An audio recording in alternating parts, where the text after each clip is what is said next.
BJP के इतिहास में यह पहला मौका है जब बीजेपी में ही कानून को लेकर दो गुट बन गए हैं। यूजीसी को लेकर देश भर में विरोध हो रहा है, लेकिन बीजेपी के भीतर भी गजब का घमासान मचा है।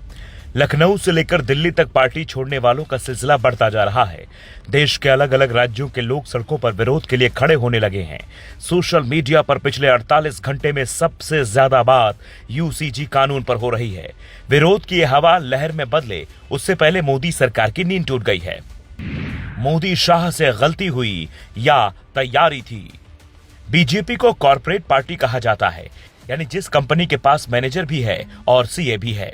गुड़ा भाग से चलने वाली बीजेपी जल्दबाजी में यह कानून लेकर तो नहीं आई है। इस कानून से पहले कुछ पुराने कानूनों की कहानी आपको बताते हैं। संसद में कुछ समय पहले एनडीए की सरकार ने एक कानून का मसौदा रखा, जिसमें यह तय किया गया कि आने वाले समय में इस बात के लिए लोग तैयार रहें कि एक देश एक चुनाव का कानून आ सकता है। बड़ी बात यह है कि अप्रैल 2025 में ऑपरेशन सिंदूर के दौरान सरकार ने एक बड़ी बैठक करते हुए जातिगत जनगणना वाला मसौदा भी स्वीकार कर लिया। उस पर अब अपनी सहमति जता दी।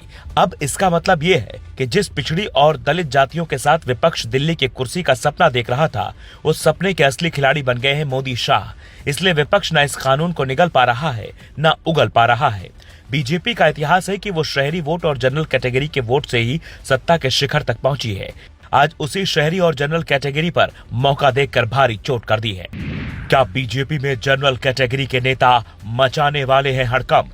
राजनाथ सिंह, नितिन गडकरी, योगी आदित्यनाथ जैसे कई बड़े बीजेपी नेता भी जनरल कैटेगरी से आते हैं। भारत की सियासत में नेताओं का कद भी छोटा नहीं है।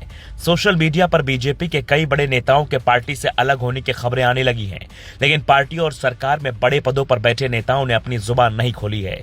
यानी देश की जनता जो सड़कों पर विरोध कर रही है, उसका नेता बनने को कोई अभी तैयार नहीं है। फिर भी मोदी सरकार ने आक्रोश को देखकर ही अंदाजा लगा लिया है कि इसका परिणाम क्या हो सकता है। खबर यहां तक है कि सरकार यूजीसी इक्विटी नियम को लेकर जल्दी स्पष्टीकरण जारी कर सकती है। बड़े बड़े कानूनविदों से सरकार राय मशवरा कर कोई बड़ा फैसला ले सकती है।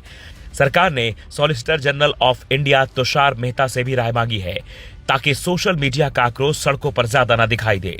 कानून के जानकार ये भी कहते हैं कि इस यूजीसी इक्विटी बिल में जो समानता की बात कही गई है वो गलत नहीं है, बल्कि इस कानून के सेक्शन 3C में संशोधन की जरूरत है।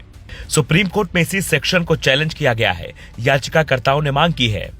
सेक्शन 3C में ऐसे नियम है कि जनरल कैटेगरी के स्टूडेंट और शिक्षकों को दिक्कत हो सकती है। झूठी शिकायत करने वालों के लिए सजा का प्रावधान नहीं है, नतीजा दुरुपयोग हो सकता है। सुप्रीम कोर्ट इसकी वैधानिकता की जांच करे और छात्रों शिक्षकों के मौलिक अधिकारों की रक्षा करे। फिलहाल इसकी सुनवाई की तिथि सामने नहीं आई है, लेकिन सुप्रीम कोर्ट में जब इसकी सुनवाई होगी और अगर सरकार को नोटिस जारी होगा तो जवाब क्या सामने आएगा, स्पष्टीकरण सरकार की ओर से दिया जाएगा, इस पर सबकी निगाहें टिकी हैं। खुद बीजेपी के नेता भी अभी इस पर कुछ बोलने से बच रहे हैं। Bureau report, global Bharat TV.